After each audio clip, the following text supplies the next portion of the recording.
Hello and welcome to another edition of the Daily Bolt with your host, Dr. Jeff Tilley. Today's topic, Issues in Science Education, Part 3, Parents Who Don't Care Enough. Sit back and listen and enjoy this podcast. So, this particular podcast touches on probably one of the aspects of education in which most of you listening might have heard something about, or at least are familiar with, or you know a lot about it, depending on exactly what you do for a living and whether you have kids and whether you are involved at all in the educational system as an employee. Parents who don't care enough. Now, that sounds like a generalization, and it is. There are multiple levels of what I'm going to be talking about in this particular podcast. We have, in the worst possible case, parents that really don't care whether their kids go to school or not, whether they learn, whether they even have enough to eat or drink. These are basically totally negligent parents in many respects. And it could just be a single parent, or it could be guardians, or it could be any number of possible combinations of people who are looking out for the child, assuming there is someone looking out for the child at all. During this past year, as I was teaching science in a middle school, we had a number of instances in which a child, a middle school 6th, 7th, 8th grader, was identified as being in transition. And being in transition often meant that one or more parents had either abandoned the child, or the child was not living at home for whatever reason and was even in some cases basically out on the street or in a shelter. Any number of these possibilities. And in some cases, some of the parents, from the not caring enough, were definitely negligent. There were a number of kids in my classes where you had one parent living in the town that I was teaching in, and the other parent was living 50, 55 miles away or even farther. And the one parent in the town was doing their best to try to raise the child on their own, sometimes having to work multiple jobs to do so, while the other parent, living who knows how far away, was doing something completely different and was basically acting as if their child didn't exist. It's very, very sad. I heard of a number of cases where the parents were living 50 miles away and they were basically crackheads or on other drugs or drunk all the time or whatever, and they had no concern at all for the child, and that's obviously a problem. Many of these kids were troubled in various ways. Their home lives were often a shambles. Sometimes the kids were living with foster parents because the parents were so messed up. Or they were living with grandparents who struggled to deal with a lot of the things that you have going on when a kid is in adolescence, whether it be a boy or a girl. And you had other parents who were suing each other, and the list goes on and on and on and on. The number of possibilities here is huge, and in most cases, for this worst case, we have a situation where basically the parents care about themselves and nobody else, and the child suffers. And that child is often emotionally and relationally not functioning very well, and often not in a special education class because there may not be anything physically wrong or even from a psychological standpoint wrong enough to classify them to fit into a special education curriculum. So we have those kids and their problems. We have another level of parents not caring where the parents live it. They both are together and they're taking reasonable care of the child's physical needs, but they grew up either not finishing high school or even middle school themselves, not getting a school education, and they don't really see much of a point for a kid going to school. And most states have laws in terms of how long kids have to go to school, and so the parents comply with that so that they don't get in trouble with the law, but they don't motivate the kids to particularly take much initiative in their education, to do their best. They don't take much initiative to be involved in their child's education, and the child basically, coasts through school and either with an attitude that, well, school, isn't important, let alone science. We'll get to that in a second.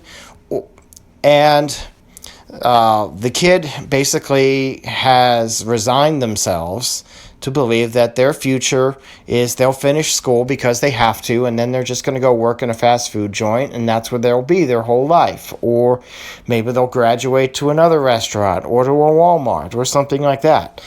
And these kids aren't given any chance to dream or even feel like they have a chance because they don't get that support at home.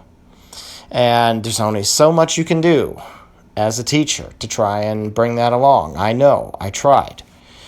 Some kids I did better than others. Some kids, I think they probably will spend their whole lives in that town.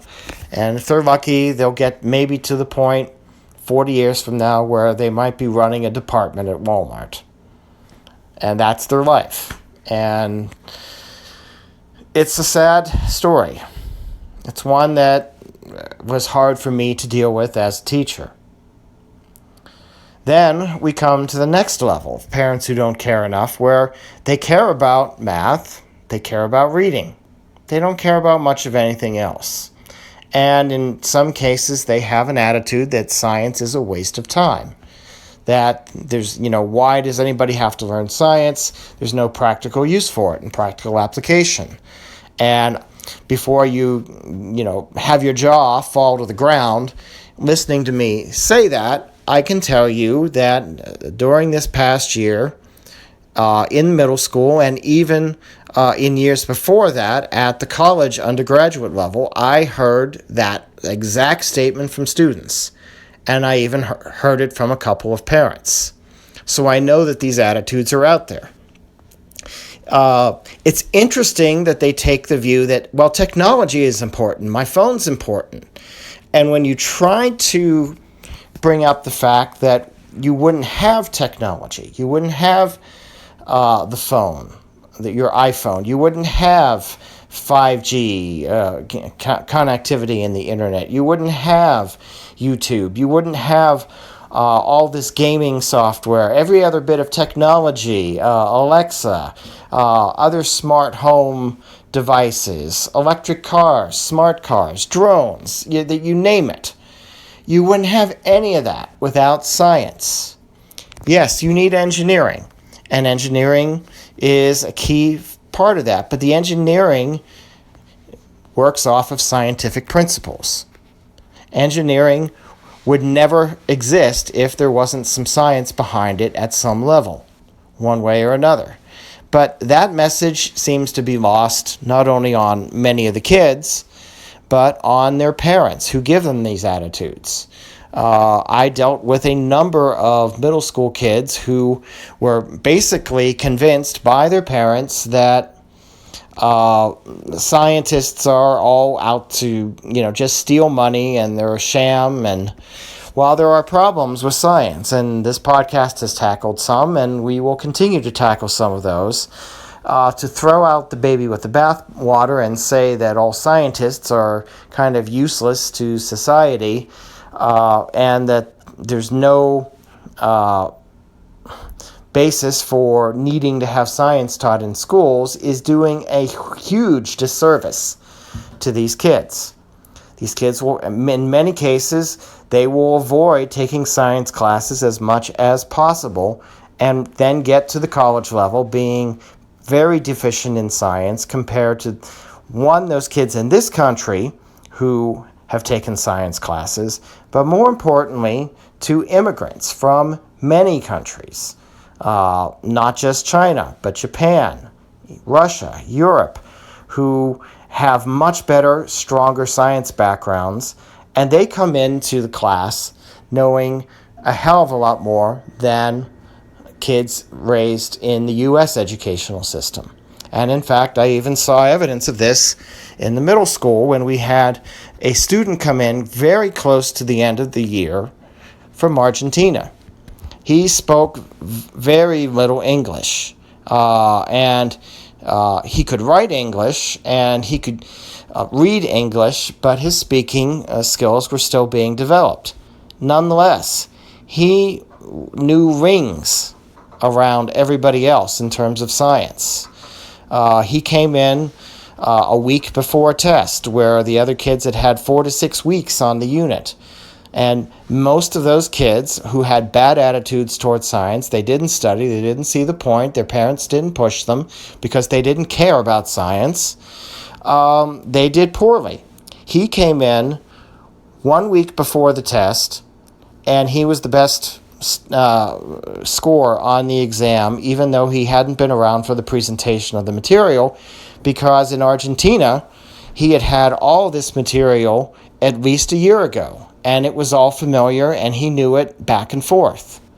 And that just spoke volumes to me about what happens when you have a country and parents who put some value into science as part of education.